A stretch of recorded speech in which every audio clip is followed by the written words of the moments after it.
Mata, telinga, tangan, kaki, dan hati semuanya diperintahkan oleh hati. Itu makanya di sini saya lihat judulnya di belakang, sucikan hati. Sucikan hati. Dan alhamdulillah saya sudah keliling rumah sakit di Pekanbaru ini menjenguk jamaah. Belum ada lagi yang tertulis di situ spesialis penyakit hati. Karena kalau yang di tengah ini hati, liver namanya. Makanya orang sakit hati disebut sakit liver. Sedangkan yang di samping ini, sebesar genggaman jari kita, sebesar apa tangan kita, sebesar itulah dia. Itu namanya jantung. Jadi sebetulnya yang dimaksudkan sucikan hati ini, hati liver atau jantung. Akhirnya berkelahi. Yang satu mengatakan kolbu itu jantung, yang satu mengatakan kolbu itu hati. Supaya mereka tak berkelahi, kita damaikan jantung hati. Nah, karena ibu waktu bilang ke bapak apa kata dia? Kaulah jantung hatiku, kata dia. Kenapa begitu kata dia? Karena kalau tak begitu bejayo. Gitu.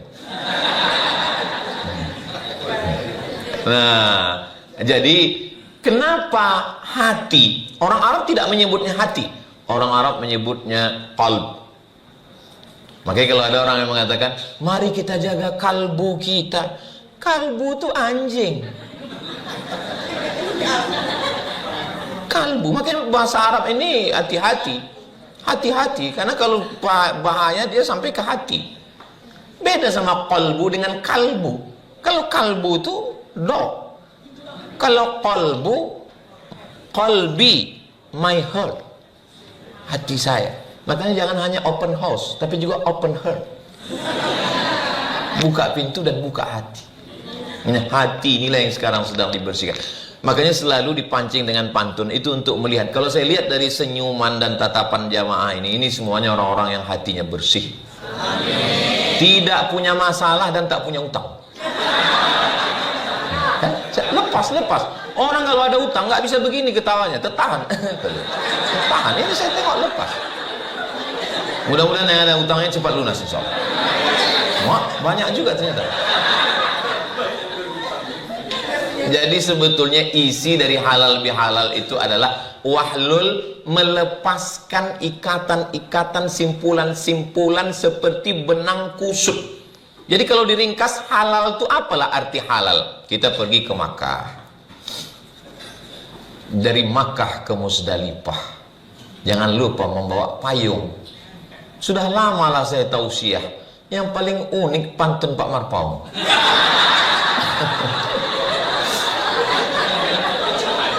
Sampai kita di Makkah, kita kan mau beli jilbab. Nah, pas beli jilbab, kita kasih uang kita 15 rial. Kasih 15 rial, dia pun kita tarik jilbab. Apa kata orang Arab itu mengatakan? Halal.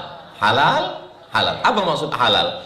Duit kau ku ambil, jilbabku kau ambil, dan kita sudah tidak ada lagi ikatan-ikatan. Sudah plong kalau bahasa Gen Z-nya. Jadi sebetulnya makna halal itu 3. Yang pertama, mengurai yang kusut. Yang kedua, mencairkan yang beku. Yang ketiga, menyambung yang retak. Jadi kalau sudah halal bihalal, yang retak makin retak, yang patah makin bengkok, yang kusut semakin kusut masai, maka mubazirlah halal bihalal itu. Nah, makanya kita ini mau halal, mau plong. Sudah 70% yang datang ke rumah yang mulia ketua, ada 30% lagi yang belum datang. Nah, jadi dihalalkan ini hari ini. Nah, beliau memang nggak masalah itu, cuman ingat dia. Mau diplongkan itu hari ini, kita bertemu, kita bertatap muka, maka setiap kantor, setiap rumah membuat halal bihalal. Supaya apa? Ini perlu saya jelaskan supaya Bapak Ibu insya Allah paham. Tapi ini kan ceramah saya ini bukan hanya di PTA. Ceramah saya ini nanti akan ditonton oleh semua orang, karena ini diupload di channel Pengadilan Tinggi Agama Pekanbaru. Jangan lupa subscribe, like, share, and comment. Supaya yang nonton itu jangan hanya berita rujuk, talak, li'an, zihar aja yang dia tahu. Supaya jangan sampai anak dia bertanya, mama, ya, mama dari acara apa tadi? Halal bihalal. Apa artinya halal bihalal? So, kok banyak tanya itu Yahudi Bani Israel. Udah dijelaskan Ustaz Somad itu di channel Pengadilan Tinggi Agama Pekanbaru. Apa? Mama nggak ingat lagi, kau tonton aja lah sendiri. Jadi dengan adanya halal bihalal ini kita pelongkan hati kita. Kenapa? Karena kalau kita simpan, mohon maaf, handphone Anda tidak bisa mengirim WA. Kemarin malam WA saya nggak bisa ngirim, katanya mesti dikosongkan beberapa file. Lalu saya minta tunjukkan mana file yang paling penuh 4 giga kepada mertua. Mertua ini saya jauh di Jombang, Jawa Timur sana. Kami pulang setahun sekali Idul Fitri. Jadi tiap hari saya kirim gambar cucunya, gambar pengajian. Rupanya penuh sampai 4 giga. Saya delete.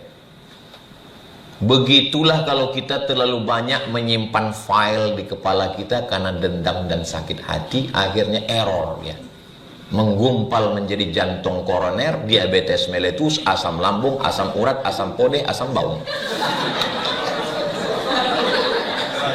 Makanya jangan disimpan.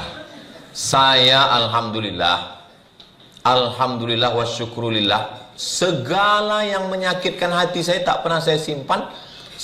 Lepas plong hilang. Tapi ingat, bukan saya berusaha mengingat. Ketika terjadi peristiwa itu sekian-sekian lama, akhirnya saya ingat lagi. Bukan saya mengingatkan. Memori itu berulang. Macam kita diingatkan. Kadang kita kan udah lupa. Banyak lupa. Termasuklah baru begitu menonton tadi baru saya sadar. Oh, rupanya semua ceramahku di Pengadilan Tinggi ini ada rekamannya. Luar biasa tim medianya ini rupanya. Anaknya sedang sakit, kita doakan mudah-mudahan sembuh insyaallah. Dan katanya tim-tim media mau mengambil foto. Soto bukan sembarang soto, soto dimakan di tengah laut. Foto bukan sembarang foto, setelah foto cepat diupload. Bapak Ibu yang dimuliakan Allah. Jadi banyak hal yang kita rasa, saya dulu pertama kemari di zaman Pak Alimin. Mahidin yang dari Aceh. Habis itu Pak Alimin. Habis itu terakhir Pak Harun almarhum. Terakhir ketemu dengan Pak Harun, saya tausiah di An-Nur. Nampak saya beliau di bawah. Maksud saya habis tausiah nanti baru saya salami beliau.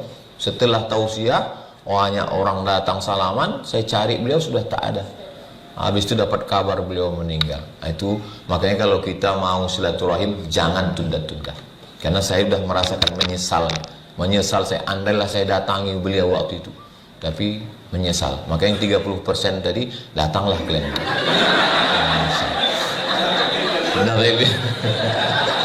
Bapak Ibu yang dimuliakan Allah Subhanahu wa taala. Dia kalau masuk ke hati kita itu payah melupakannya. Memang cantik baju biru. Baju biru bergambar ikan tenggiri. Walaupun sudah di Pekanbaru, tapi hati masih tetap di Kepri. Jadi kalau udah ke hati, payah kita melupakannya memang. Bapak Ibu yang dimuliakan Allah Subhanahu wa taala. Jadi suatu ketika adalah sahabat saya, emaknya meninggal di Simpang 3 jalan Tengku B. Sampai di Tengku B tadi, kawan saya sebelah ini hakim dari Kalimantan. Datanglah pejabat Riau. Datang pejabat, disalaminya semua yang ada berdiri di situ. Pas giliran saya, enggak disalaminya. Saya enggak masalah, saya memang sering disepelekan orang, enggak apa-apa. Biasa aja. Cuman kawan saya yang hakim sebelah ini nanya, "Mat, kok enggak disalaminya?" katanya. Alhamdulillah Allah kasih cepat jawaban spontan. Saya bilang, mungkin dia udah pikun, saya bilang. Udah, saya pun udah teringat, udah pulang, udah selesai. Sampai akhirnya suatu hari masuk telepon. Assalamualaikum. Waalaikumsalam, saya bilang. Ini Ustaz Abdul Somad. Betul, saya bilang. Bisa Ustaz datang ke rumah saya? Ya, insya Allah bisa, apa masalahnya, saya bilang. Akhirnya saya datang ke rumahnya, disiapkan meja makan penuh dengan makanan. Ini makan hanya saya dengan Ustaz saja, nggak ada orang lain. Masya Allah. Ternyata yang undang itulah orang yang tak menyalami saya itu. Jadi saya, oh ini dia. Oh, saya udah lupa. Habis itu kami pun makan selesai, saya udah mulai curiga juga, karena kata pepatah orang Melayu, no free lunch. Tidak ada makan siang yang gratis. Ini pasti ada apa-apanya.